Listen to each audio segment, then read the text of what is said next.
Es un placer contemplar la sala, ver a tantas caras conocidas, a tantos amigos y amigas. Vamos a comenzar este encuentro. Bienvenidos. Estamos en la mesa, don José Vidal, doña Elisa Esteve, Laura Moreno y una servidora, María Ángeles. En esta tarde, en que la institución teresiana continúa celebrando su aprobación pontificia con este segundo panel, el laico en el siglo XXI, no podíamos acudir a un lugar más significativo que esta calle de Avellanas. Aquí, en esta casa, hemos fraguado desde el Foro de Laicos conciencia de unidad. Hemos experimentado la importancia del lazo con mayúscula que nos une, la fe.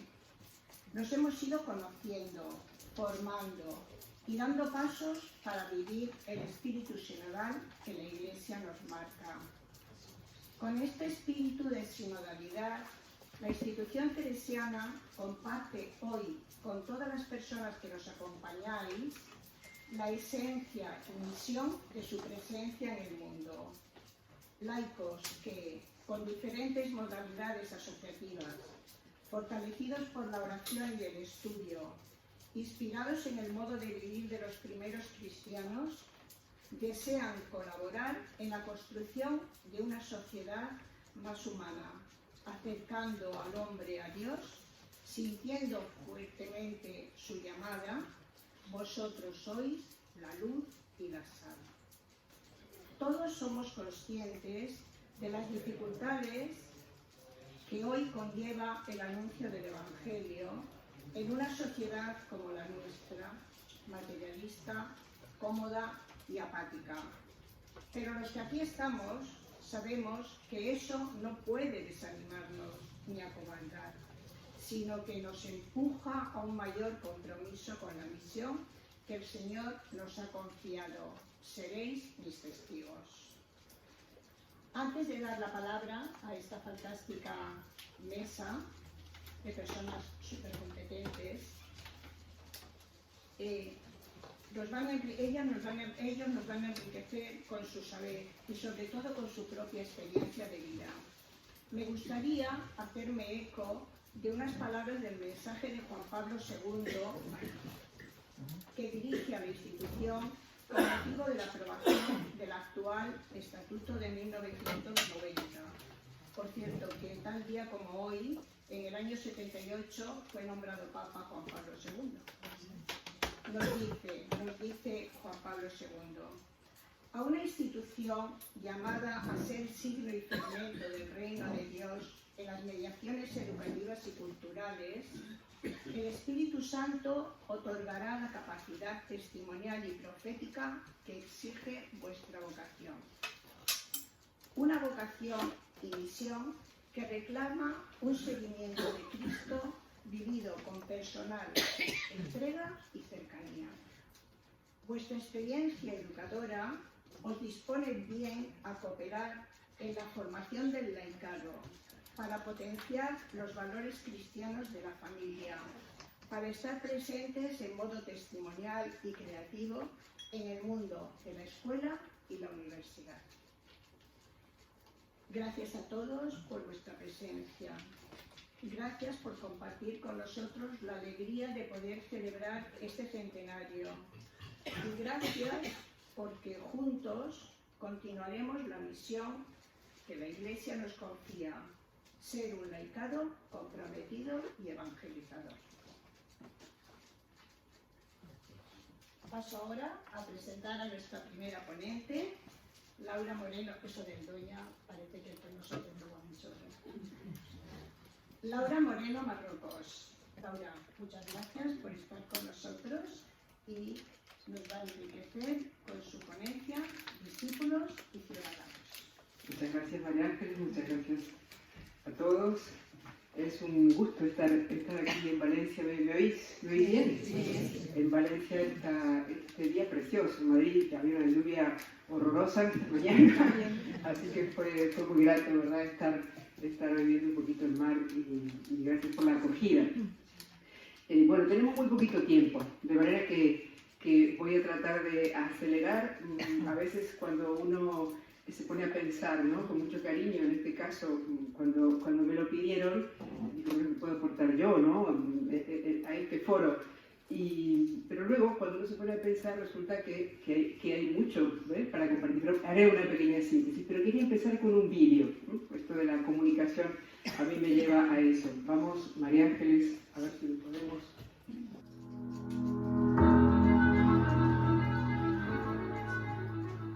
Vestida de paciencia, deliberadamente decidida a permanecer, la esperanza se resiste en medio de nuestra compleja y desengañada historia.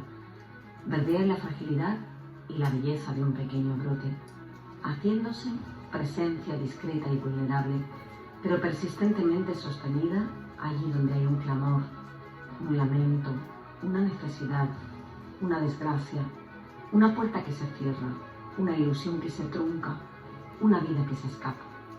Sin grandes luminarias, sin títulos provocativos, sin ruidos, sin espacio en los medios de comunicación, sin reconocimiento en las tertulias, la pequeña luz de la esperanza sigue ardiendo y provocando fuegos. Allí donde alguien ha renunciado a su tiempo, ha anulado la cita con sus deseos y se ha despedido de su legítima aspiración a realizarlos, ha pospuesto su trabajo, ha ignorado su cansancio y olvidado sus dolores, sus años y sus miedos, para salir al encuentro del otro, para en medio de la oscuridad, el sinsentido y la ausencia de futuro, hacer presente al Dios de la esperanza. He querido comenzar con estas palabras que son de Nuria Martínez Gayol sobre la esperanza, porque creo que es la virtud teologal de nuestro tiempo. Nos disponemos a pensar y sentir desde nuestra identidad de cristianos laicos, con la cabeza y el corazón en el momento presente, como alentaba San Pedro Poveda, es decir, invitados a leer los signos de nuestro tiempo, de nuestra realidad, como lugar teologal, lo que requiere escucha atenta al espíritu y agudizar nuestra capacidad de discernir para asumir criterios y juicios desde el Evangelio y para sentir con pasión y compasión, con un corazón sensible y a la vez capaz de reconocer las emociones del espíritu y una mente abierta, atenta y profética, capaz de discurrir, dialogar, anunciar y denunciar. Byung-Chul Han, el filósofo coreano tan popular en este tiempo, en su última reflexión sobre el espíritu de la esperanza, comienza con esta frase. Dice: merodea el fantasma del miedo. Y nosotros podríamos decir, se percibe incertidumbre, malestar ante el futuro de la convivencia humana, incluso desesperanza. Avances de populismo de derecha o de izquierda que ponen en riesgo la democracia, las guerras que escalan casi sin final cercano, las catástrofes climáticas, las plataformas informativas de posverdad y posveracidad, la movilidad migratoria forzosa que genera en algunos hostilidad y temor, la desigualdad en un creciente contexto económico de riqueza y desarrollo tecnológico, la inteligencia artificial generativa que podemos sentir como amenaza ante el sustantivo cambio epocal que representa. Y en algunos sectores eclesiales también ronda la desesperanza ante una presente disminución, una polarización, descreimiento, lucha por avanzar en algunos y por aferrarse a tradiciones rígidas en otros. La narrativa del bien, la belleza y la verdad, la caridad, la dignidad y el bien común con la que nos identificamos los cristianos, compite con otras visiones antropológicas actuales. Incluso podemos percibir un cierto desmoronamiento de esta narrativa ante patrones individualistas, relativistas, líquidos, poshumanistas y transhumanistas. La pregunta sería, ¿nos hemos vuelto temerosos y desesperanzados? El Papa Francisco nos convoca, a ver si puedo, ahí, nos convoca a una peregrinación de esperanza, el próximo curso, precisamente porque la esperanza es para los cristianos luz y horizonte, presente y futuro, estado de ánimo, diría también, movimiento vital, para salir de nosotros mismos y entrar en la dinámica de los discípulos de Jesús. Dice en la bula el Papa al convocarnos, la esperanza efectivamente nace del amor y se funda en el amor que brota del corazón de Jesús traspasado en la cruz.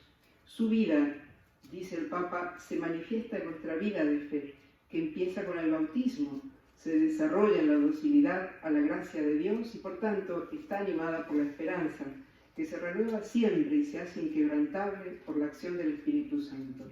En la misma bula nos recuerda unas palabras de San Agustín: nadie, en efecto, vive en cualquier género de vida sin estas tres disposiciones del alma, la de creer, la de esperar y la de amar. Esperar, creer, amar, fe, esperanza, caridad, las virtudes teologales que definen de manera primordial la identidad cristiana, también la laical, que se construye en dos dimensiones clave, como discípulos de Cristo y como ciudadanos del mundo. Pablo reconoce en la comunidad de Tesalónica esas virtudes en personas transformadas por la fuerza del Espíritu, y dice así: en todo momento damos gracias a Dios por vosotros, os tenemos presentes en nuestras oraciones, pues sin cesar recordamos ante Dios la actividad de vuestra fe, el esfuerzo de vuestro amor y la firmeza de vuestra esperanza en Jesucristo nuestro Señor. Los cristianos seglares estamos llamados a vivir la fe en el mundo como ciudadanos conscientes de que en tanto hijos de Dios reconocemos a los otros como hermanos, pero no olvidamos que nuestra ciudadanía definitiva es celestial. También Pablo, ¿no? En Filipenses, nosotros en cambio somos ciudadanos del cielo, de donde aguardamos un Salvador, el Señor. Creer en la vida más allá de la vida nos hace más conscientes de la dimensión de trascendencia y de encarnación del cristianismo, porque tanto amó Dios al mundo que entregó a su Hijo para que todo el que cree en Él no perezca, sino que tenga vida eterna. Somos llamados a una misión, contribuir a hacer realidad los valores del Evangelio y reconocer en el otro a mi hermano, merecedor de dignidad, justicia, perdón, misericordia y amor, procurando tener los mismos sentimientos de Jesús, invitados a ser audaces y profetas, denunciando las estructuras de pecado que someten o generan injusticia. Estas dos facetas, discípulos y ciudadanos, se complementan y enriquecen mutuamente la identidad del laicado, quienes por el bautismo participamos en plenitud de la triple función de Cristo, sacerdote, profeta y rey. Somos llamados a ser testimonios del Evangelio en la vida cotidiana y compartimos la vocación universal a la santidad, vivida entre la gente de nuestros barrios, en nuestras familias, tareas, trabajos, en la política, las artes, la ciencia, la tecnología. A la vez compartimos una identidad eclesial, somos iglesia y formamos parte de ella. Recuerdo la primera vez que entré en los santos esquiavis, en las santas excavaciones en la Santa Sede, todavía hace años de esto, la apertura era todavía parcial, y entre la tumba de Pedro balbucié aquellas palabras de Jesús, ¿no? Tú eres Pedro y sobre esta piedra edificaré mi iglesia. Al tomar conciencia de que el altar mayor de San Pedro había sido construida sobre aquel cementerio romano, sentí interiormente el misterio y comprendí las palabras del beato Eduardo Pironio que había escuchado y leído en reiteradas ocasiones. La identidad integral del laico es dada por la coexistencia simultánea de estas tres notas esenciales: ser en Cristo, ser iglesia y en la iglesia y ser en el mundo. Me sentí parte de aquellas primeras comunidades cuyo testimonio transformó el mundo. Podemos leer en Hechos muchos y aquí mi compañera Elisa seguramente va a desarrollar. Pero la pregunta es: ¿qué ha pasado desde aquellas primeras comunidades cristianas que siguen inspirando hasta llegar a nuestros días en que aún se perciben tensiones, confusión, desconocimiento del lugar de los cristianos de a pie en la iglesia y en la sociedad? Vuelven a resonar las palabras de San Pedro Poveda: con la cabeza y el corazón en el momento presente. Nos invitan a conocer profundamente para comprender, argumentar, sin radicalizarnos, sino al estilo de aquellos hombres y mujeres que se reconocieron discípulos de Jesús. Desde aquellas comunidades, a lo largo de los siglos, sigue habiendo tensiones en la comprensión de la identidad, misión, lugar del laicado. Momentos de evolución, de involución, marcados por diversos climas de época y por el lugar que fue ocupando la Iglesia institucional en la sociedad. Hoy, los grandes retos y desafíos de nuestro tiempo hacen que el papel del laicado en la Iglesia y en la sociedad sean fundamentales y sin duda nos interpelan. Es la hora de los laicos, como se esperaba por allí en los años 80. El protagonismo de las mujeres en la Iglesia alcanzará el lugar que les corresponde.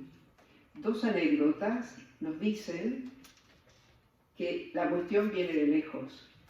Y una, fijaos, es del Papa Pío X, cuyo arco de vida fue de 1835 a 1914, siglo XIX. Dicen que estaba con algunos cardenales, colaboradores suyos, y les preguntó, ¿qué creen ustedes, qué creéis vosotros, que es lo más importante para la reforma de la Iglesia? Y los interrogados, sabiendo las preferencias del Papa, fueron respondiendo: la enseñanza de la doctrina, la renovación litúrgica, la devoción, la Eucaristía. El Papa en todos los casos movía la cabeza negativamente. Y al fin, él lo señaló. ¿Saben qué es lo más importante? Reunir en torno a cada párroco un grupo de seglares que tomen responsabilidad en la Iglesia, trabajen bajo las orientaciones de los pastores y pronto tendremos una Iglesia totalmente renovada. La segunda, de Carlo Martini, el cardenal Carlo Martini, mucho más cercano a nosotros, murió en 2012, abarcó por tanto el siglo XX, y él dijo así: la Iglesia está cansada en la Europa del bienestar y en Estados Unidos, la Iglesia occidental, en Occidente. Nuestra cultura está envejecida, nuestras iglesias son grandes, nuestras casas religiosas están vacías y el aparato burocrático de la Iglesia está fermentando. Nuestros ritos, nuestra vestimenta son pomposos. ¿Acaso estas cosas expresan lo que somos nosotros hoy? El bienestar pesa. Estamos ahí como el joven rico que se marchó entristecido cuando Jesús lo llamó para convertirlo en discípulo. Sé que no podemos dejar todo fácilmente, se preguntaba Martini, pero al menos podemos buscar hombres y mujeres libres que estén más cerca del prójimo. Y se preguntaba, y yo creo que nos pregunta, ¿dónde están esas personas llenas de generosidad como el buen samaritano? ¿Los que tienen fe en el centurión romano? ¿O los que tenían el entusiasmo de Juan Bautista? ¿Quiénes buscan lo nuevo como Pablo? ¿Quiénes son fieles como María Magdalena? Aconsejaría al Papa y a los obispos, decía Martini, que busquen 12 personas fuera de lo común para los puestos de dirigencia, hombres y mujeres que estén cerca de los más pobres y estén rodeados de jóvenes, y que prueben cosas nuevas. Necesitamos enfrentarnos con hombres y mujeres que ardan, de modo que el espíritu pueda difundirse por todas partes. Me parece que son preguntas que nos interrogan. Y ahora voy a pasar muy rápidamente porque el tiempo lo tenemos muy ajustado. Pero me pregunté, ¿no? De Pedro Poveda, las tensiones del laicado en la historia, para ir reconociéndolas. Entonces vamos a pasar rapidísimamente. Y claro, la era apostólica, ya lo mencioné, no hay en el Nuevo Testamento una gran distinción, ¿no?, entre clérigos y laicos, pero insisto que aquí tenemos un especialista. La segunda época, que es la época de la persecución, de la clandestinidad, es donde se produce una amplia expansión, justamente a partir de los viajes de los cristianos, a partir de las exigencias de la profesión y también del espíritu misionero. Fijaos, Tertuliano en el siglo II nos dice: somos de ayer, pero llenamos ya nuestras ciudades, vuestras casas, plazas, municipios, asambleas, campos. No vivimos al margen de la sociedad, hacemos el oficio de marineros, de soldados, agricultores, mercaderes. La dispersión de los cristianos expande también el cristianismo, hoy rapidísimo. Luego los padres de la Iglesia, sobre todo en San Juan Crisóstomo, es quien subraya esta idea que hoy todos tenemos con tanta claridad, ¿no?, la vocación de todos a la santidad. Cuando había disputas si esta vocación a la santidad era solo de los monjes y de los clérigos. Sin embargo, a partir del siglo IV, cuando empieza una posición más jurídica en la Iglesia, comienza una distinción cada vez más clara entre seglares, clérigos y monjes, y la santidad parece reservada ya a esta sociedad más perfecta. En los templos se crean espacios reservados, ¿no?, para el clero. Respecto del bautismo, los seglares ya no pueden participar en la preparación, las mujeres quedan desplazadas, se comienza a eliminar la participación de los seglares en la elección del clero, etc. Es decir, ¿veis? Ya comenzamos a tener las tensiones. Bueno, la Edad Media es larguísima y de aquí solo destacaría algo que es lo que me parece más relevante de mirar las tensiones, que cada vez que, lógicamente, fruto de la época, de los contextos, el espíritu se vale de personas o de grupos de personas que nos marcan una tendencia diferente. En este caso, estamos hablando de los penitentes, de los peregrinos, de los conversos, ¿no? Es la iglesia penitente. Pero seguimos con una idea de iglesia perfecta. Los siglos XVI a XVIII, y voy, insisto que rapidísimo, los siglos XVI a XVIII comienza un periodo de mucho cambio en la sociedad, lo sabemos. También el humanismo empieza a tener lugar, pero las reformas protestantes, que no diferencian entre laicos, sacerdotes y monjes, hace que el Concilio de Trento sí, de alguna manera, regule esta situación. Y nuevamente la Iglesia se posiciona en una defensiva. A partir del siglo XIX, bien, la Iglesia es fruto de las ideas laicistas de la Revolución Francesa, los cambios en la Revolución Industrial, el cambio de lo rural a la ciudad. Bueno, todos os situáis en este momento, pero sobre todo la Iglesia, el clero es agredido, la jerarquía, y esta actitud de defensa también se produce en muchos laicos, en grandes laicos de esta época. Sin embargo, a lo largo del siglo XX,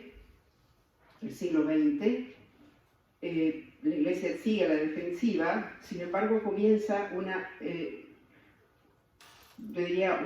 abanico de asociaciones seglares. Es el tiempo en el que vive Pedro Poveda, es el tiempo que surge la institución teresiana. Él dice lo siguiente, ¿no? Se vive en un tiempo en que la Iglesia se parece más a una fortaleza, preparada para defenderse de los males de la sociedad. Y precisamente en ese contexto propone la salida de los laicos, especialmente de mujeres seglares que viven en las estructuras sociales sin las defensas clásicas de los monasterios, al estilo de las primeras comunidades cristianas, un modo asociativo a la vez que individualizado de ser y de hacer, con dos acentos esenciales, la oración y la preparación a través del estudio, para dialogar con la modernidad. Entonces produce un cambio.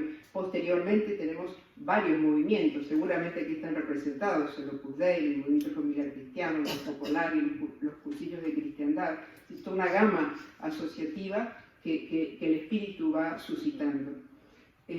Tenemos grandes figuras, los fundadores de Europa, de Gasperi, Schumann, grandes pensadores como Maritain, Guiton. En Francia, el ejemplo de Madeleine de Brel. Todas estas ideas van a converger en el Concilio Vaticano II, que produce este giro, ¿no?, copérnico en dos aspectos que me parecen fundamentales de donde estamos hoy. El primero, la Iglesia Pueblo de Dios, comunión y misión, sacramento de comunión misionera, y el cambio de foco. Ya la Iglesia no se defiende del mundo, sino que dialoga con el mundo, y precisamente todo el laicado genera un cambio también copérnico en este sentido. Y el primer Papa latinoamericano, momento en el que estamos hoy, pero que se va a hablar también posteriormente. Simplemente, dos testimonios, no alcanza con sentirnos bautizados, por sabernos bautizados. Es muy bonito el testimonio de Madeleine, cuando ella se convierte. Sabéis que tiene un periodo en el que se reconoce atea, cuando está con su padre y sus amigos en los grupos de obreros, sobre todo marxistas. Cuando ella se convierte, dice que el corazón le explota en la palabra. Es decir, es el momento de encuentro, ¿no?, en donde nos reconocemos verdaderamente discípulos. Y el caso de Victoria pasa más o menos lo mismo. Una maestra, una catequista, que vive las bienaventuranzas a tope y es capaz de dar la vida radicalmente. Y fijaos, el espíritu se vale en cada tiempo. En este momento tenemos un chiquillo, un millennial que sencillamente, con muy pocos años, nos deja un cielo en la tierra. Amigo de los pobres, sabéis que cuando fue su funeral aparecían allí todos los que él tan jovencito había acompañado, ¿no? Son esas luces del espíritu y por supuesto los que el Papa nos dice, los santos de la puerta de al lado. Bueno, sencillamente, ¿cómo voy de tiempo, María Ángeles? Ya, ¿no? Ya.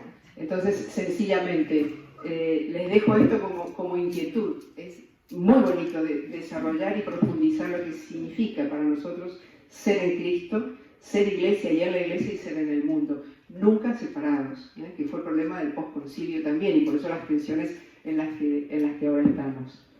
Sencillamente necesitamos encontrarnos entonces, como dijo Carlo Martini, con mujeres y hombres que ardan, de modo que el espíritu pueda difundirse por todas partes.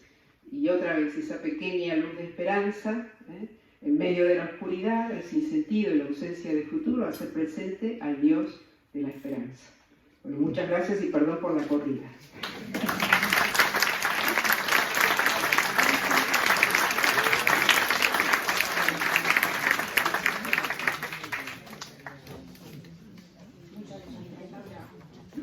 Damos la palabra a Elisa Esquerra López.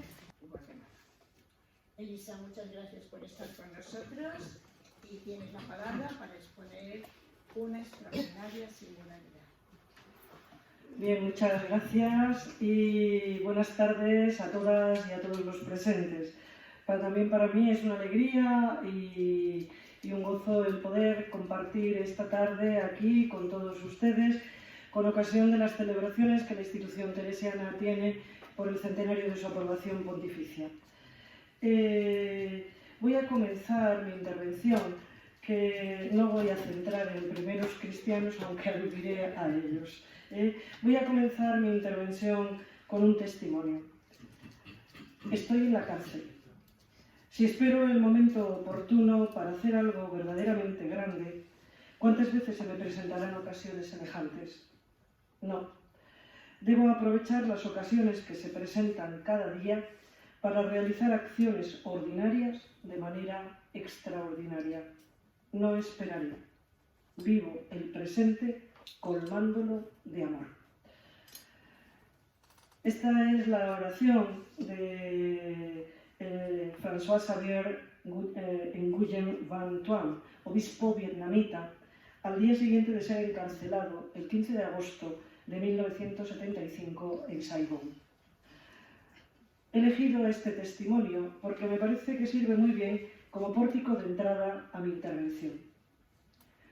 Me pregunto y nos preguntamos cómo aprovechar las ocasiones cotidianas para vivirlas de manera extraordinaria, cómo recibir nuestro aquí y ahora como oportunidad para vivirnos como discípulos, discípulas del resucitado, testigos de la vida plena y en abundancia que Él nos regala. Desde la fe en Jesús, somos llamados a habitar el aquí y el ahora colmándolo de amor y no viviendo desterrados, desarraigados, dispersos o distraídos. Cada situación cotidiana es un umbral que se nos brinda a cruzar para reconocer las huellas de eternidad que hay en cada realidad, el aliento de vida que sostiene toda existencia, la presencia que se evidencia en las sombras. La decisión de atravesar este umbral se une de la certeza de que el momento más bello es el momento presente, si lo vivimos en la plenitud del amor de Dios. Esto nos introduce en un modo de vivir abierto, capaz de gustar, de sentir y de percibir la novedad transformadora de su presencia, que alienta al compromiso con otros hombres y mujeres en la recreación de sus identidades o de nuestras identidades personales y colectivas, así como también esos proyectos de vida buena que entre todos queremos impulsar. Lo ordinario vivido de manera extraordinaria, no porque se trate de hacer heroicidades que solo algunos logran realizar, o porque se trate de perfeccionismos estériles, sino porque hay unos como que tienen sabor a evangelio, es decir, que expresan y testimonian con elocuencia ese ir habituándose, que diría Ireneo de Lyon, ese ir habituándose al modo de escuchar, hablar, sentir y actuar de Dios en lo concreto de la historia. Nos podemos preguntar entonces qué pistas tenemos para vivir hoy nuestro compromiso, ese compromiso que tenemos como ciudadanos y creyentes en comunión con el gozo, la esperanza, la tristeza y la angustia de los hombres y mujeres de nuestro tiempo, sobre todo de los más pobres y de todos los afligidos, y hacer todo eso guiados por el Espíritu en el peregrinaje hacia ese reino de Dios, a esa ciudadanía del cielo a la que pertenecemos, como nos ha recordado Laura al nombrar a Pablo. Me articulo mi intervención, sobre todo dado el tiempo, solamente en dos apartados. Uno que tiene que ver con el crecer en una sensibilidad contemplativa en la vida cotidiana y el ser testigos de esa extraordinaria singularidad. Vamos al primero de ellos. Si luego tengo tiempo, a lo mejor digo algo sobre ser también como un rasgo de espiritualidad que me parece muy importante y en el que también las primeras comunidades se ejercitaron, y es en el discernimiento, el de ser comunidades de discernimiento, pero creo que no llegaré ahí. Bien, crecer en una intensa sensibilidad contemplativa en la vida ordinaria. La vida cotidiana, lo sabemos todos muy bien, es lugar de revelación, lugar de oportunidad y de gracia, donde hacer la experiencia concreta de encuentro con Dios que habita en cada persona y donde percibir su huella en los acontecimientos ordinarios. Dios se manifiesta en la complejidad de lo real, en la ambigüedad de los acontecimientos, en el zarandeo desconcertante de la vida, en esa rutina que no inercia, que pide ser reconocida como habitada. Es en el interior de la historia donde el espíritu se deja también sentir como presencia que acompaña e invita a transformar los estilos de vida, las relaciones, el trabajo, la familia, y subvirtiendo las dinámicas y embarcándonos juntos y juntas en esa conjura creativa a favor de la vida. De ahí que, como laicos en la Iglesia, lo que tenemos es una llamada a ejercitarnos en esa mirada contemplativa que nos lleva a detener el paso, a dejar de lado la ansiedad para mirar a los ojos y escuchar a fondo y renunciar a las urgencias para acompañar. Estamos urgidos, nos diría el Papa Francisco, y así nos lo dicen, voy a citar un texto suyo, pero lo dicen muchos otros, ¿no?, a caminar con el ritmo sanador de la proximidad, con una mirada respetuosa y llena de compasión, pero que al mismo tiempo sane, libere y aliente a madurar en la vida cristiana. Solo así es posible descubrir al Dios que habita en los hogares, en las calles, en las búsquedas de sentido, en la ciudadanía que se ensaya en promover el bien, la solidaridad, la fraternidad, la justicia o la verdad. La historia está preñada de semillas que con el tiempo se convierten en ese árbol frondoso y también contiene esa levadura que hace fermentar la masa. Pero también en la historia hay estructuras y relaciones de pecado y de muerte que hacen clamar a los hombres y mujeres desde el sufrimiento y desde la injusticia padecida. La lectura teologal de la realidad afirma la presencia de Dios y denuncia su ausencia, acoge la palabra de Dios sobre ella y el apremiante requerimiento al compromiso transformador que conlleva. Solo se ve lo que se mira y solo se escucha lo que se oye. De ahí que una lectura creyente de cuanto acontezca supone, antes de nada, tomarse en serio la realidad y salir de la autorreferencialidad. Es decir, no huir de la realidad, instalándonos en esa globalización de la indiferencia y en la cultura del descarte. Si queremos una espiritualidad laical que nutra nuestra presencia en el mundo, necesitamos tomarnos en serio la realidad en la que vivimos. Las formas de evasión, que no voy a ir nombrando, pero que seguramente cada uno de nosotros podemos ir trayendo a la memoria, son múltiples.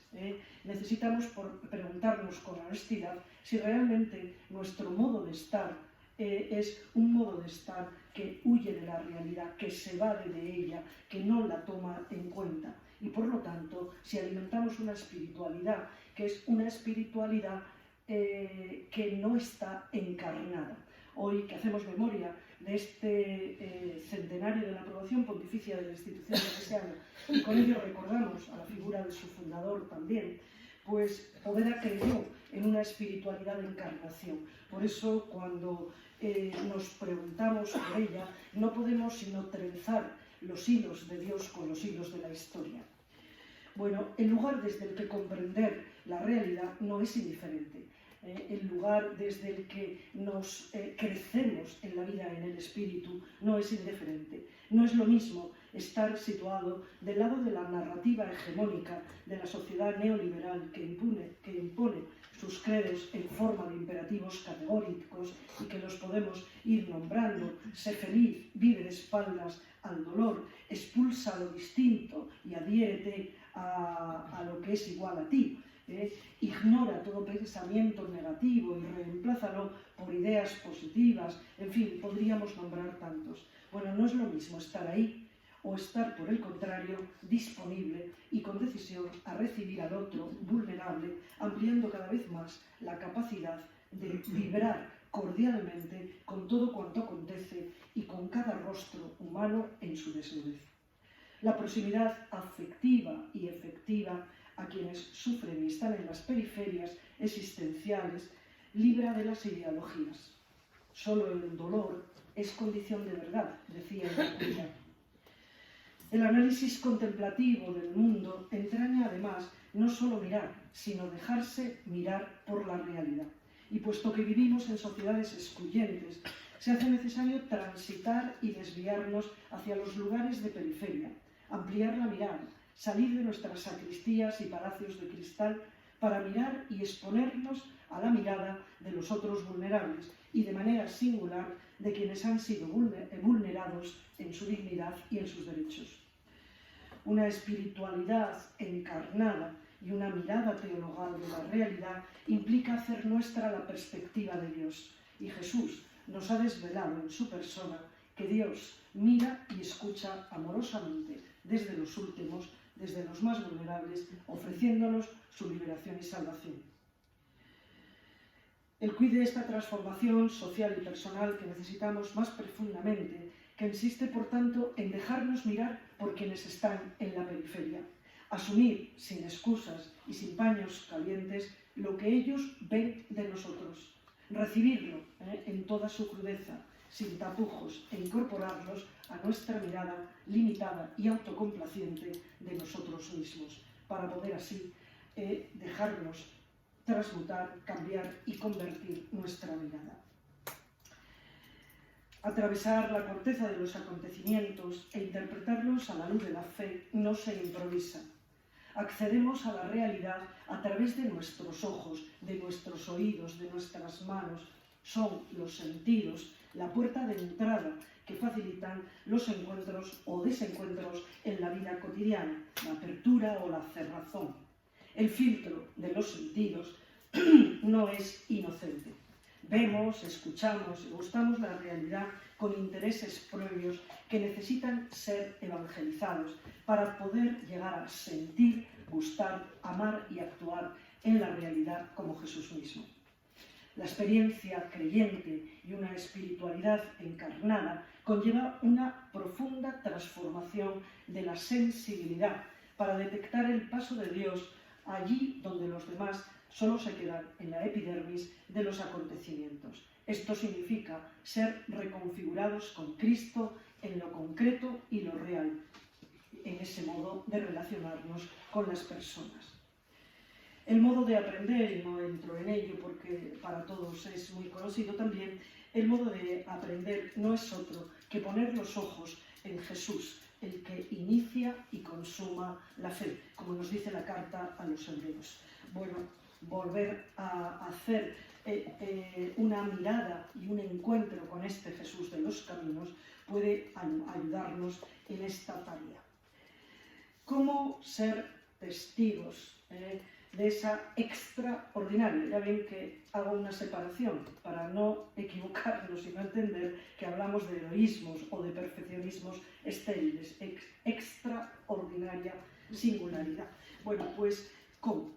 Bueno, al iniciar esta parte, tenemos que recordar juntos que quienes creemos en Jesús, la fe nos mueve a vivir a fondo lo humano y a introducirnos en el corazón de los desafíos, nos dice el Papa Francisco en la Evangelii Gaudium, como fermento testimonial. Me gusta mucho la expresión, tenemos varias, pero me gusta esta especialmente, mostrando ese estilo de vida concreto y cotidiano que está semejante al de Cristo. Es decir, atrevernos a ser distintos y a mostrar otros sueños que este mundo no ofrece.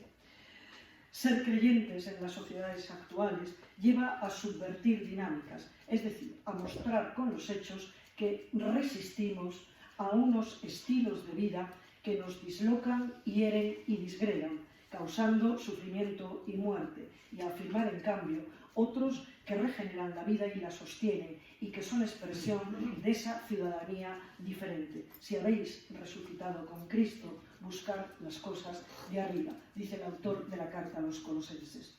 Ser testigos de la vida nueva que se nos ha dado y del peregrinaje en que estamos embarcados hacia la ciudad celeste no significa, como no significó para los primeros hombres y mujeres creyentes, salir del mundo, sino justamente encarnarse y ser testigos de valores alternativos a la dominación y a la imposición, como son el abajamiento, el servicio y la valoración de cada persona, incluso por encima de sí mismo, de vivir desviviéndonos como única manera de afirmar el amor que hace crecer y aleja de entender la existencia como apropiación y expropiación.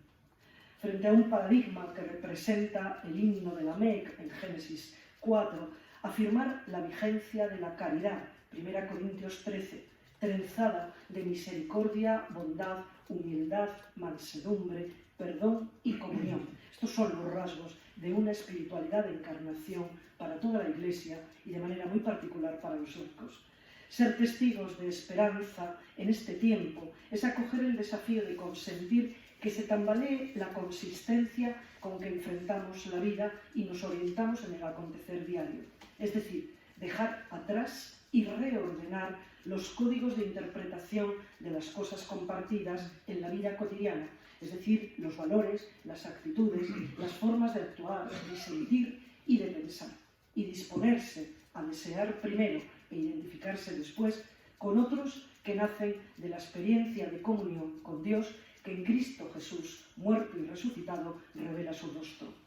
La provocación de Dios hoy a los cristianos es a convertirnos en personas desplazadas, dejando atrás la estabilidad y la seguridad que ofrecen los lugares conocidos para adentrarnos con humildad y osadía por sendas no transitadas con una única confianza en Dios y en su proyecto de amor, encarnado en su Hijo y alentado por su Espíritu.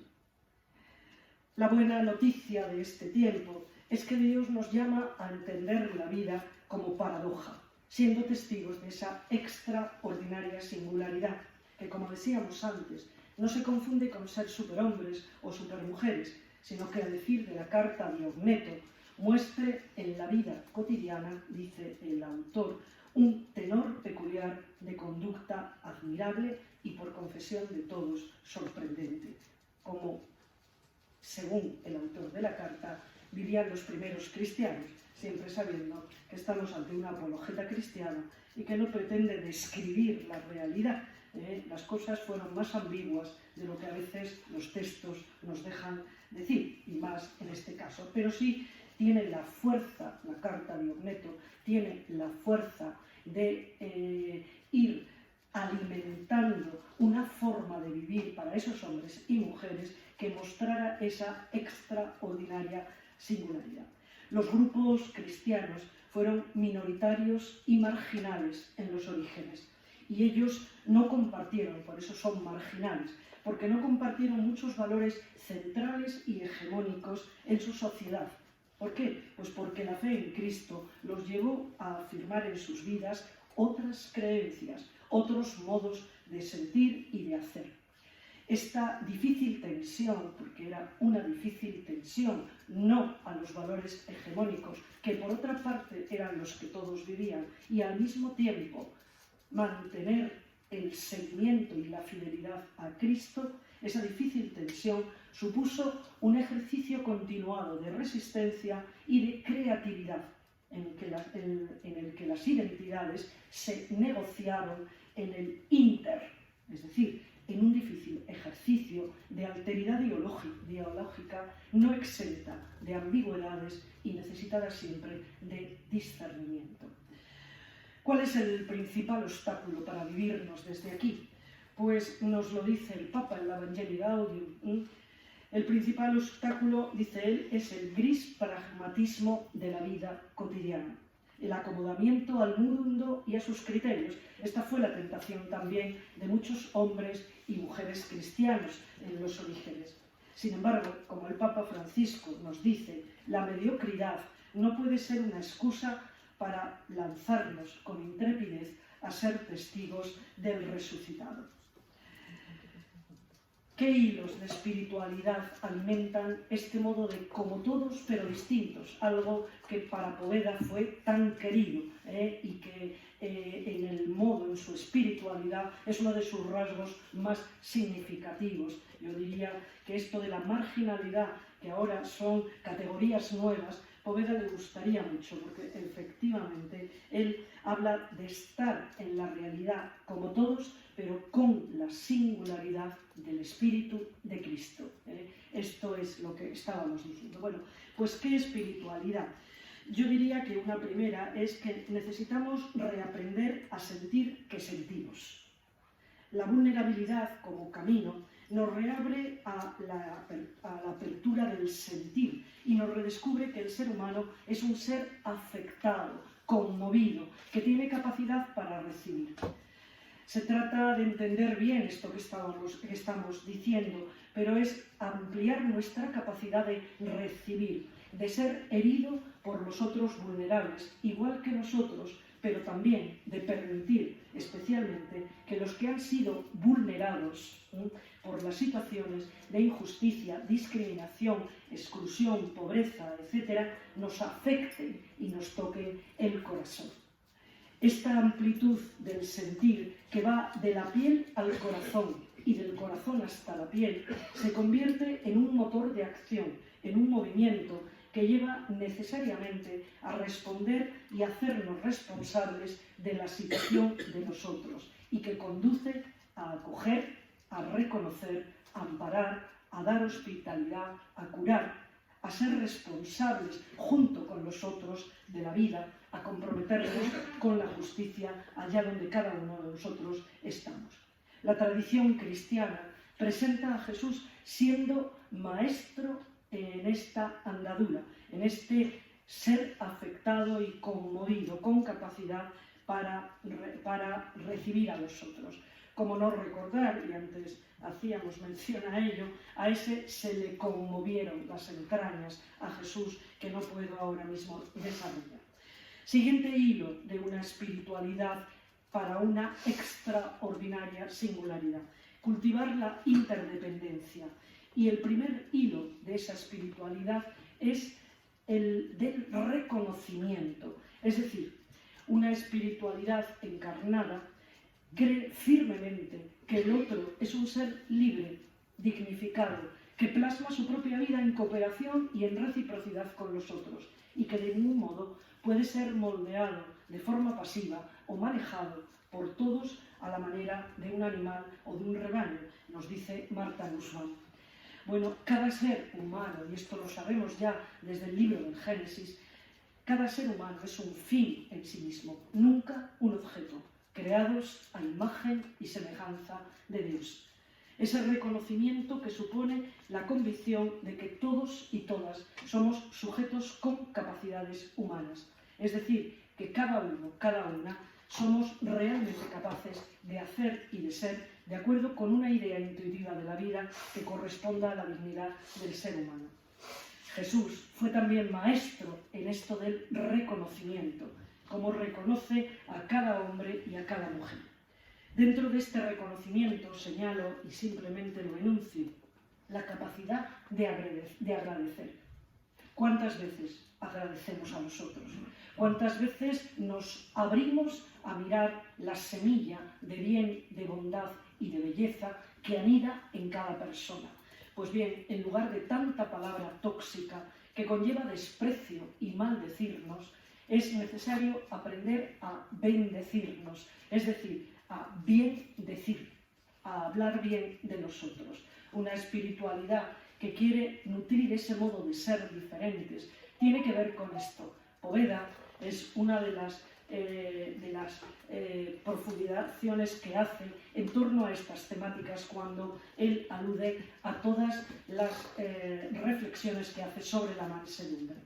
Bien, por otra parte, estaría también esa espiritualidad de la responsabilidad, una espiritualidad que significa que ante los gritos de las personas, ante los gritos de tantos náufragos en nuestras sociedades, y no solo me refiero a los del estrecho, náufragos en un sentido amplio. ¿Cuántos podemos tener a nuestro lado? Bueno, pues ante los gritos de tantos náufragos en nuestras sociedades, asistimos a una continua delegación de las responsabilidades, con las consecuencias que esto trae consigo. Es decir, esto no va conmigo, no, es aquel, es el otro, no es conmigo. Bueno, Jesús, todos recordamos muy bien que es la figura del buen samaritano como un icono de quien ve y reconoce al hombre herido y se hace responsable de su situación, quedando como rehén del otro ante su vulnerabilidad expuesta. Con su manera de actuar y reaccionar, este extranjero ilustra muy bien algo que a lo que Adela Cortina se refiere, porque habla de obligación, esa obligación, dice ella, que nace cuando descubrimos que estamos ligados unos a otros y por eso estamos mutuamente obligados, que los otros son para nosotros carne de nuestra carne y sangre de nuestra sangre. Estamos, diría Torres Queiruga, invitados a cultivar y a ejercer una responsabilidad agraciada, no de titanes ni de esclavos, sino simple y gloriosamente de hijos e hijas, le añado yo.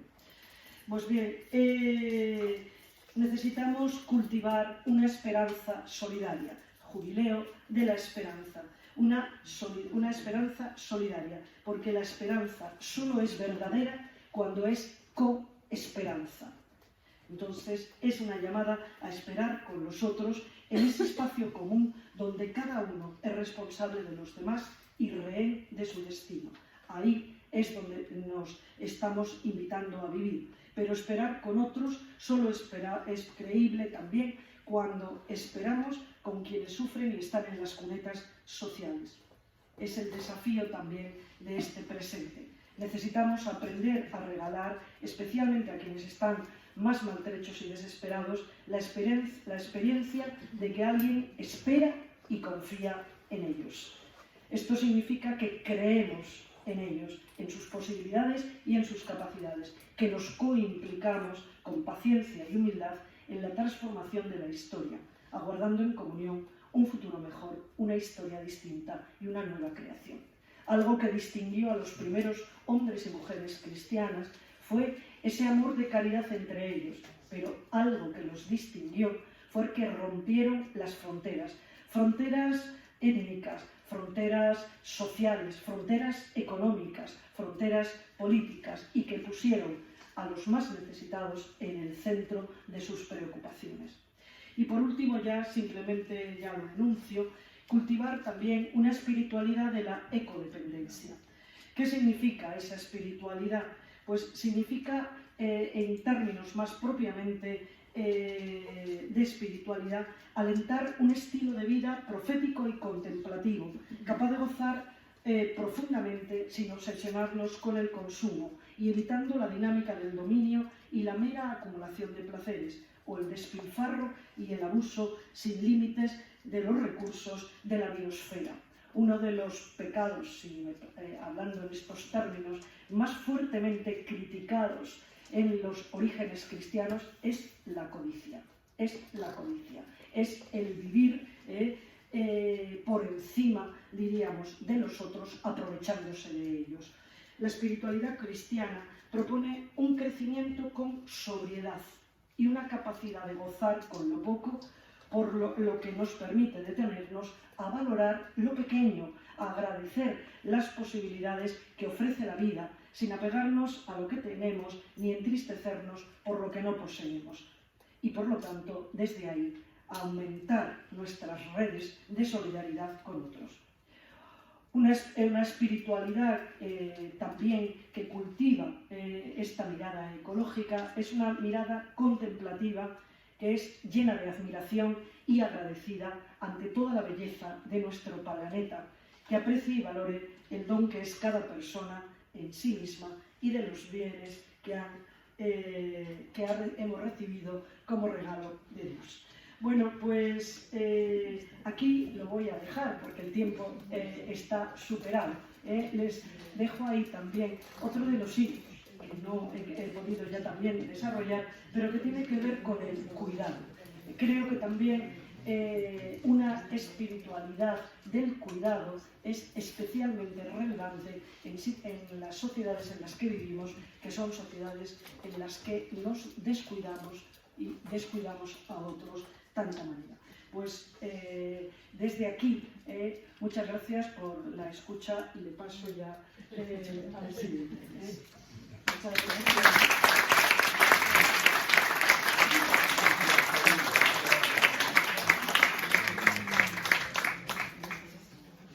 Muchísimas gracias. Presentamos a nuestro tercer ponente de hoy, don José Vidal Tanés. Aunque don José no necesita ser presentado a quienes aquí nos encontramos, hacerlo es una oportunidad de poner de relieve búsquedas compartidas en el camino de la sinodalidad. Don José es valenciano, de Carcaixent. En el Seminario Metropolitano de Valencia realiza los estudios humanísticos, filosóficos y teológicos. Después de vivir su ministerio sacerdotal en la archidiócesis, en Canals y Gandía, amplía sus estudios en Roma y culmina, bajo la dirección del padre Alfaro, su tesis doctoral sobre el mediador y la mediación, la cristología de Walter Kasper en su génesis y estructura. Este trabajo de investigación y sus estudios posteriores marcarán directrices que orientarán el trabajo académico en la Facultad de Teología San Vicente Ferrer, en las áreas de fenomenología de la religión, teología fundamental y cristología, y que orientarán también su ministerio en la vida parroquial, al que no ha renunciado en ningún momento. Font d'Encarrós y Masarrochos serán sus parroquias. Con una actividad cada vez más empeñativa de docencia, investigación y gestión en la Facultad de Teología, en los 15 últimos años es párroco en San Lázaro de Valencia, en la calle Sagunto, donde impulsa al mismo tiempo todos los recursos de la parroquia, de la diócesis, de las administraciones, al servicio de quienes sufren distintas pobrezas. Hace unos 5 años fue dejando la docencia, mientras convencido de que una iglesia en salida necesita cambios de mucha profundidad, se compromete con la facultad en el estudio de investigación sobre la conversión pastoral de la parroquia, ya en línea con el Papa Francisco. Para no quedarse solo en el estudio, ha iniciado en su parroquia actual de San Lázaro todo un proceso de evangelización, todo un proceso de conversión pastoral, convenciendo a los laicos de que era la hora de la evangelización desde las parroquias también, y no solo desde los movimientos o carismas. Don José, muchísimas gracias por aceptar esta invitación, bienvenido, y le dejamos con su exposición Laicos en una iglesia sinodal. Pues muchas gracias a la institución teresiana porque me habéis hecho pensar y llevo una semana dedicado a esto y lo mío me ha costado. Pero primero me siento emocionado al haberos escuchado Laura y Melissa porque iba sintiendo con mi cabeza y con mi corazón y realmente me siento en sintonía que lo que voy a decir pues espero que complete en algún sentido una mirada un poco diferente. Lo que habéis expuesto es un ánimo al cristiano para asumir ese estar en el mundo como cristiano, diferenciado, pero también abrazado al mundo que surge. Yo me voy a centrar en lo que el Papa Francisco está haciendo ahora, que es un sínodo sobre la sinodalidad. ¿Y por qué ahora? Bueno, pues yo entiendo que solo es un paso. O sea, Francisco no revoluciona grandes cosas, pero en el fondo pasarán cosas nuevas. Pero solo es un paso adelante en coherencia con el Vaticano II, con Pablo VI, con Juan Pablo II y Benedicto XVI. Todos movidos por el Espíritu Santo, del que asiste también, y os reivindico también al Papa Francisco, por favor, y a la Iglesia actual. Es decir, que primero, sinodalidad es una concreción de lo que se venía trabajando estos años anteriores con el diálogo Iglesia-Mundo y con la evangelización.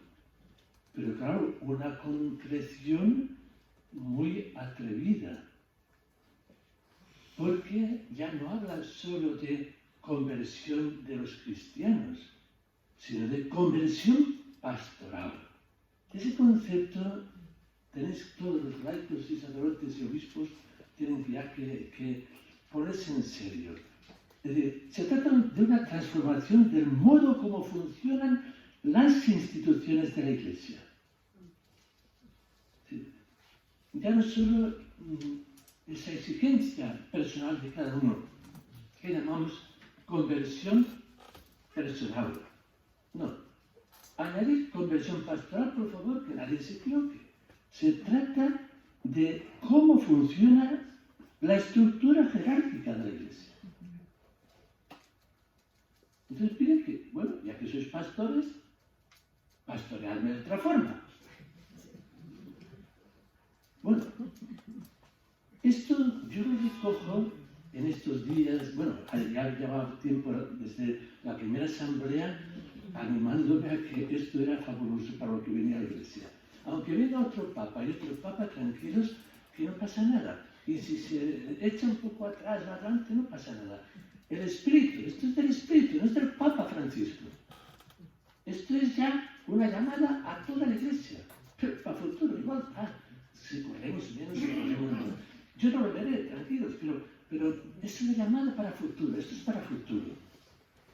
Exigen nuevos estilos, nuevas actitudes en las personas que actuamos en la Iglesia.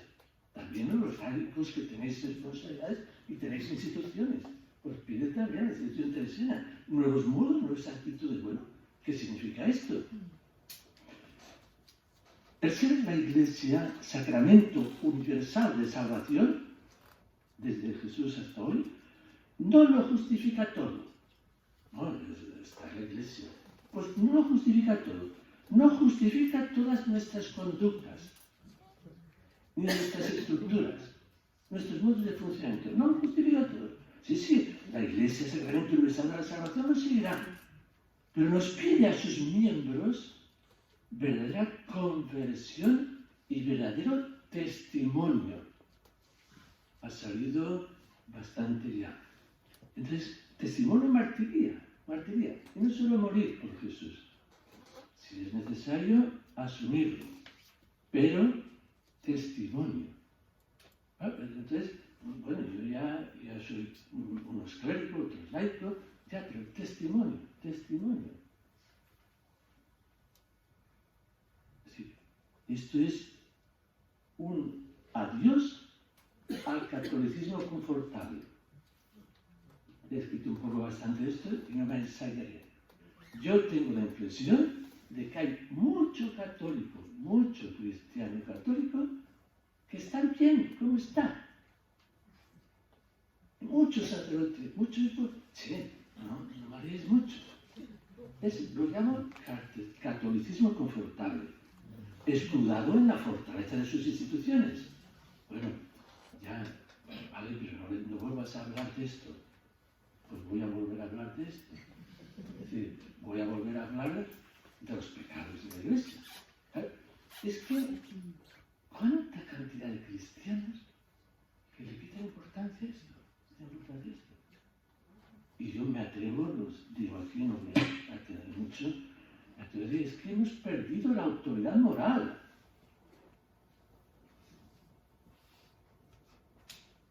No, pero hay mucha santidad. ¡Bendito sea Dios! Claro que hay santidad. Pero socialmente, debéis ser sensibles. Por lo de muchos cristianos que no leen otra prensa ni leen otras cosas. Es decir, tenéis que ser sensibles delante de una sociedad. España y Europa, si quieres, hemos perdido la autoridad moral. Muy fuerte. Entonces ahora es lo que yo pienso.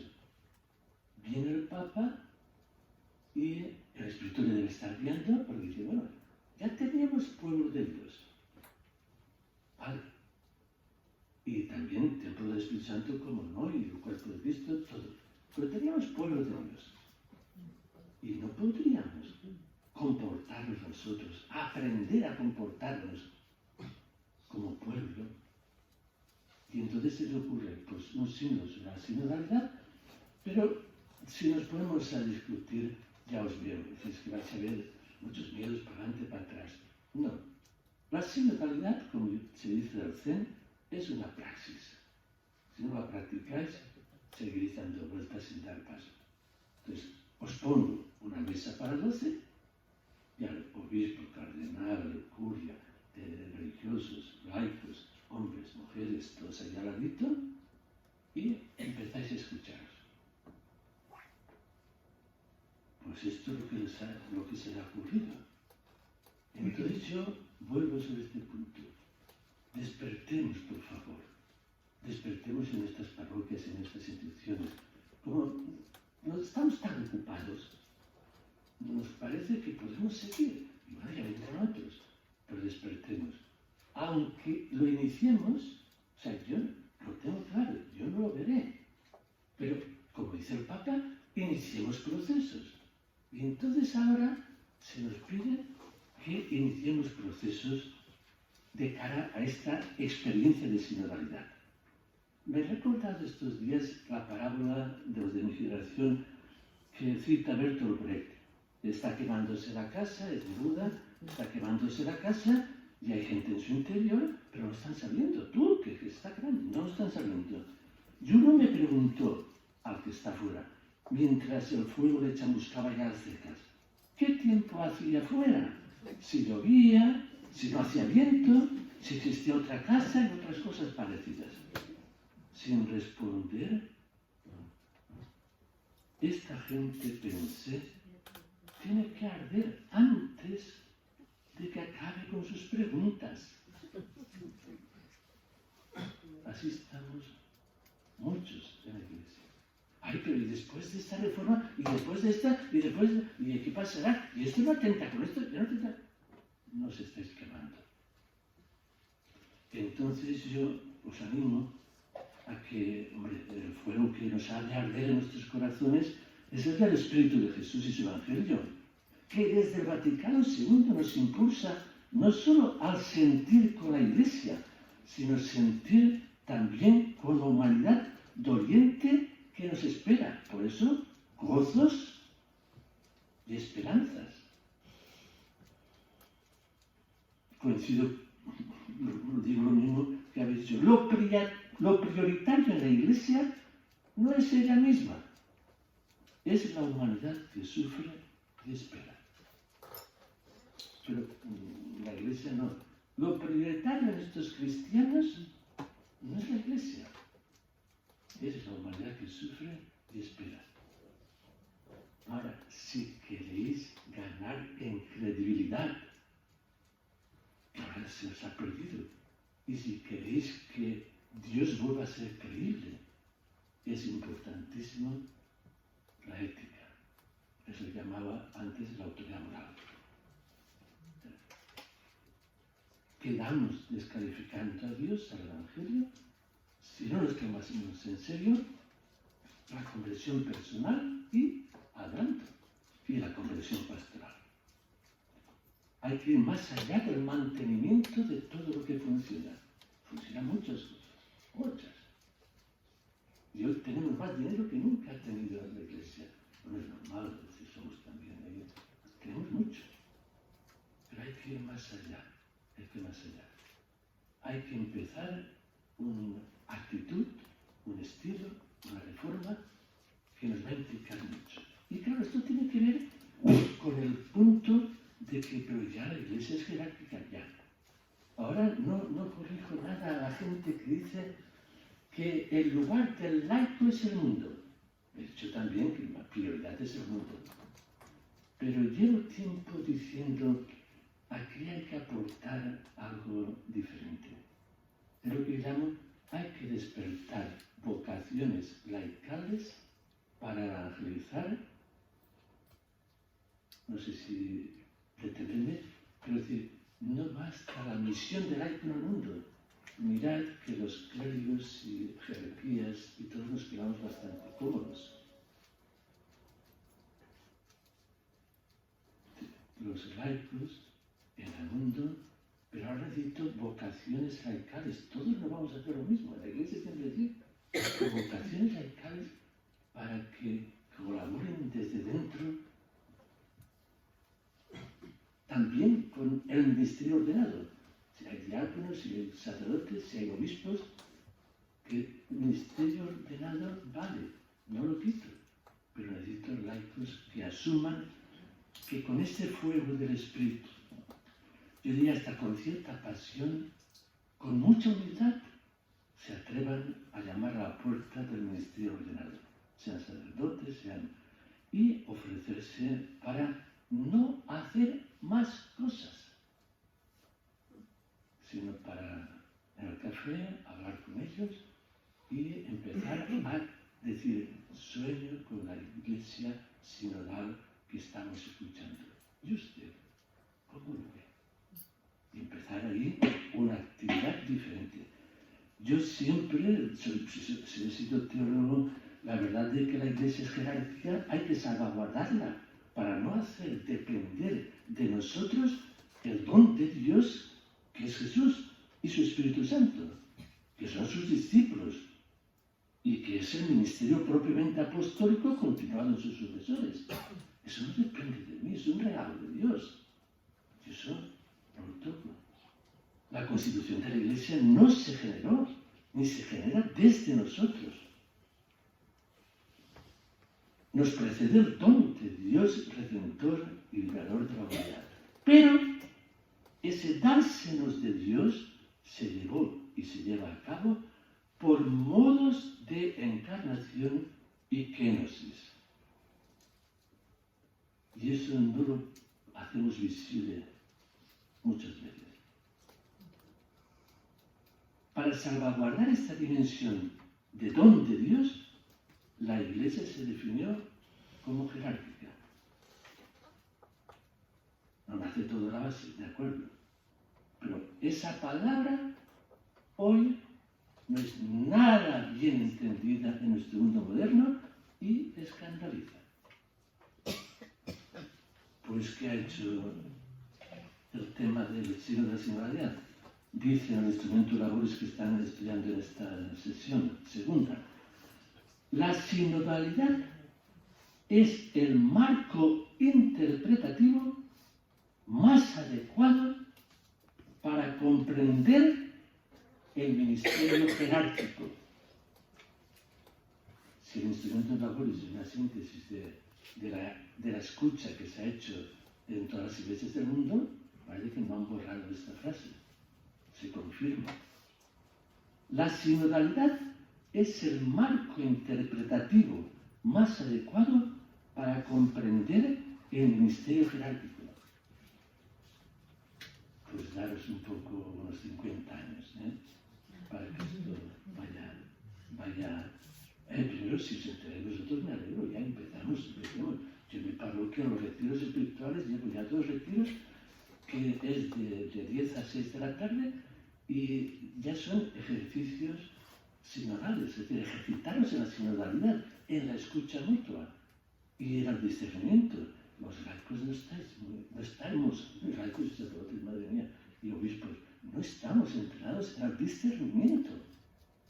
No estamos, ni obispos ni sacerdotes, entrados en el discernimiento, y menos en el comunitario. Lo hacemos un día en ejercicios, hablamos un poco de eso, pero no. El discernimiento es lo que el Papa lleva diciendo desde hace mucho tiempo. No, si no os atrevéis a cambiar el tema de la moral familiar, yo os dejo, pero os dejo ahí este regalo. En Amor y Leticia, el discernimiento. Él lo viene trabajando, pero esto tiene que empezar. ¿Qué no sabéis?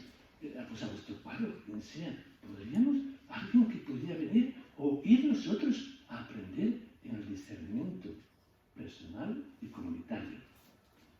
Entonces el Papa, como resultado, dice, no, quiero también los laicos, o sea, los laicos sentados en la misma mesa de la Iglesia sinodal. Esto supone que la jerarquía tiene muchas imágenes. El que tenga la imagen de la pirámide, pues que la rompa todo lo más pronto que pueda. Porque el que se siente arriba, no le quito su valor y su importancia y su necesidad en la Iglesia. Pero que se siente en la misma mesa y, como dice el instrumento Laboris de este también, aceptemos una corresponsabilidad diferenciada. Perfecto. Entonces, la responsabilidad que tiene el sucesor de los apóstoles, que tiene el obispo, es una facultad de tomar decisiones. Pero antes de tomar decisiones, está, hombre, intentemos dialogar. Antes de tomar decisiones y antes de dialogar, escuchémonos. Y antes de tomar decisiones, vivamos esto en oración, intentando el discernimiento en el espíritu. O sea, decidir, dialogar, escuchar y, por tanto, lo vamos a hacer antes de la decisión. Nos comprometemos a hacerlo, no para discutir, ni para votar. Votar se puede votar mucho en la Iglesia. Aquí venimos a si nos enteramos o no nos enteramos de lo que el Espíritu nos pide a esta mesa, donde hay un obispo, donde hay un sacerdote, donde hay un párroco y hay laicos. Eso es a lo que os invita. Bueno, estos fundamentos teológicos, pues me he señalado unos cuantos aquí, pero no voy a detenerme mucho. Primero, la Iglesia, pueblo de Dios, sacramento de la unidad diferenciada en la comunión trinitaria. Esto no hay que tener miedo. Somos diferentes. Hasta Dios Padre, Hijo y Espíritu Santo. No podemos pensar ya en la uniformidad. La unidad no es uniformidad. La unidad va a contar siempre ya con las diferencias. Y con el Espíritu Santo podemos contribuir a armonizarlas para que signifiquen comunión de vida y amor. Las diferencias. Segundo, bueno, la primera diferencia que el Papa ha ido pidiéndonos que respetemos, dice, somos hermanas y hermanos en Cristo Jesús. Me alegro que se recupere una palabra que en mis tiempos de estudios en Roma ya valoraba mucho para este tema, mujeres y varones. Reciprocidad. Una reciprocidad que nos desafía desde la creación original y desde la recreación de la mujer en Cristo Jesús. El acontecimiento histórico salvífico de Jesucristo Redentor libera y recrea las posibilidades de la mujer. Primero, ontológicamente decimos en María, la primera redimida para ser la mujer, madre y virgen del Hijo de Dios, imagen de la humanidad redimida en la Iglesia. Pero luego, recordemos a Jesús, históricamente ya, cómo trata y cómo se acerca a las mujeres de su tiempo y a sus discípulas. Y finalmente, esto todavía el Papa lo dice, pero es difícil, valora él para que la Iglesia es mujer. Y esto necesitará un poco de que vengáis y ayudéis un poco a reflexionar esto, porque se trata de que es la esposa de Cristo, claro.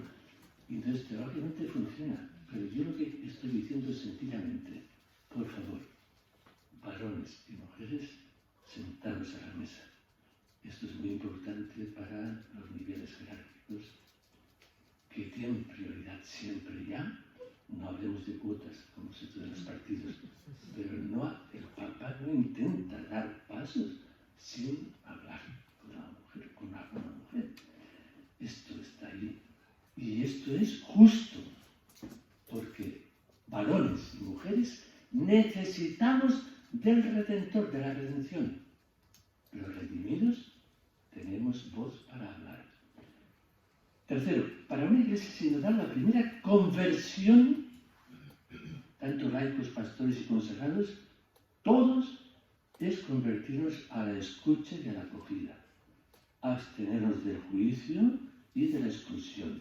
De ahí la insistencia del Papa, todos. Esta es la puerta de entrada, la escucha. Gracias a Dios, pues hay más gente que está viendo esto como un valor que hay que difundir. La puerta de entrada para el discernimiento comunitario sinodal es la escucha. ¿Estamos preparados para la escucha? Donde no eres reactivo, ya lo primero que has oído enseguida reaccionas tú. No, sino que lo acoges con silencio. Te has preguntado, ¿de dónde nace eso? En psicología lo conocíamos, pero ahora puedes preguntarte, ¿no será que el espíritu de esta persona me está diciendo a mí algo? La escucha. Esto significa que toda la pastoral actual, si busca ser evangelizadora, se situará bajo el horizonte no tanto de catequesis, de formación, que también, sino de primer anuncio. Si somos evangelizadores, si somos de anuncio del Evangelio, tenemos que acostumbrarnos a los estilos del primer anuncio, donde el otro no lo juzgas, si sabe más o sabe menos, no importa qué. Esto es muy importante, la acogida del primer anuncio y un discipulado posterior en el que se aprende a escuchar. Y luego ya se estudiará la doctrina social de la Iglesia, la sacramentología y todo lo que sea. Pero cuando estamos en evangelización, comencemos por escuchar. Y darle que pueda estar el otro sin sentirse que él viene a aprender y tú a enseñar. Eso puede ser después, en la facultad de teología, etc. Pero en el primer anuncio y en la evangelización, no hay uno que enseñe y el otro que, sino que todos nos ponemos en actitud de escucha y de compartir y de acogida. Y eso significa también, teológicamente muy importante, que en la Iglesia Católica lleva muchos años ya, pero ha entrado el Espíritu Santo. El Espíritu Santo que actúa en la jerarquía, no lo dudemos, pero también en el pueblo de Dios en su totalidad. De ahí la importancia del texto del Vaticano II del sentido de la fe de los fieles. Recuerdo que desde San Ignacio de Teología, a mí se me recordó alguna vez una persona, Pepe, nada sin el obispo, pues en latín es nil sin episcopo. Pues, y es verdad, lo acepto, nada sin el obispo. Pero insistamos más ahora nada sino el Espíritu Santo que asiste en la jerarquía y en la totalidad de los fieles. Nada sino el Espíritu Santo. Consecuencia directa es, por favor, oremos, invoquemos más el Espíritu. En todo momento, invoquemos más el Espíritu. Sentámonos necesitados del Espíritu, en ti y escuchando a los demás. Todos los esfuerzos que se hagan por auscultar el Espíritu Santo en la Iglesia toda, es decir, todos los esfuerzos por auscultar el sentido de la fe de los fieles son necesarios, porque este sentido de la fe goza de la promesa de infalibilidad por parte de Jesús. La totalidad de los fieles que tienen la unción del Santo, del Espíritu Santo, no puede equivocarse cuando cree, y esta prerrogativa peculiar suya la manifiesta mediante el sentido sobrenatural de la fe de todo el pueblo, cuando desde los obispos hasta los últimos fieles laicos prestan su consentimiento universal en las cosas de fe y costumbres. Cuando explicaba yo esto en Teología Fundamental, decía, es que falta definir también ahora modos de búsqueda. Y ya Juan Pablo II dice, bueno, ya sé yo que esto sí es excese, pero no hay que tomarlo excese. No soy infalible excese, sino después de haberos escuchado. Y eso ya está en Juan Pablo II. Luego, estamos siguiendo lo que desde el Vaticano II la Iglesia está necesitando. Pero efectivamente, auscultar la totalidad de los fieles, no. Pero el Papa dice, pero unos representantes, unas personas sí. Y también, no representantes, sino todos, en la parroquia, la asamblea parroquial, hacerla en clima de sinodalidad y oración y de discernimiento del Espíritu. Y otro decir, todos, no todos ya, a todos los niveles de donde hay un grupo de cristianos, una comunidad cristiana, ejercitarnos en la escucha del Espíritu. Porque están en todos, pero no todos lo pueden discernir. Cuando uno dice que lo tengo yo y se autoafirma, ya no está, ya lo sabéis, ¿no? En plan de autoafirmación, no. Esto pide humildad, por eso ya acabo concretando. Si la sociedad pide una praxis nueva, ¿qué podemos hacer los laicos ya? Sin esperar, sin esperar. Esto ya lejos traerá muchas reformas, tranquilos, los obispos irán enterando, los que están allí se han enterado. La mayoría de los obispos que están allí ahora ya han gozado de la experiencia de estar todos sentados en la misma mesa. Algunos tienen algún problema, pero ya, si ellos se lo enseñan a sus compañeros obispos, bueno, pues entonces ya irá ganando. Pero, ¿y tú ya? Ahora ya. ¿Qué consejos da? Esto es del párroco, esto ya es de un párroco que nos dice. Primero, os pido, laicos, captar y compartir la novedad respecto de otros modos de asambleas vividos ya. Habéis vivido asambleas y eventos apostólicos, pues está siempre la OAC y eso. Habéis vivido asambleas en consejos pastorales o en congregaciones religiosas. Y no te digo ya los capítulos, ¿no? Ya, pero aquí hay algo nuevo. ¿Y qué es nuevo? No, nuevo significa que no vamos a correr tanto. Claro, no. Es que cada persona que está convocada a esta asamblea debe ser escuchada. No, pero es que estos son expertos. El Papa lucha, no son expertos, escucharos. Y ese pasito previo es muy importante porque es el talante de una iglesia que escucha al mundo. Pero no lo digamos, no lo prediquemos, sino vivámoslo. Y ahí hay que aprender. Para eso os digo que las asambleas entraran en un clima de oración. No sé si media hora o 20 minutos antes de oración. E invocación al Espíritu Santo es fundamental. Después, segundo, se nos pedirá sanar, se nos pedirá sanación. A veces cuando veo gente que se envalentona y la iglesia es grande, ¿qué dice aquí para esto? Hablando, gritando así, ¿por qué discutir así? Aquí hay que sanarnos todos. Necesitamos no autoafirmarnos, necesitamos humildad. Para estar en una mesa sinodal, donde nos importan todas las personas, no hay que gritar mucho. Superar el complejo antijerárquico. Es decir, esto se ha dado, está claro, progresistas, conservadores, izquierda, derecha, no.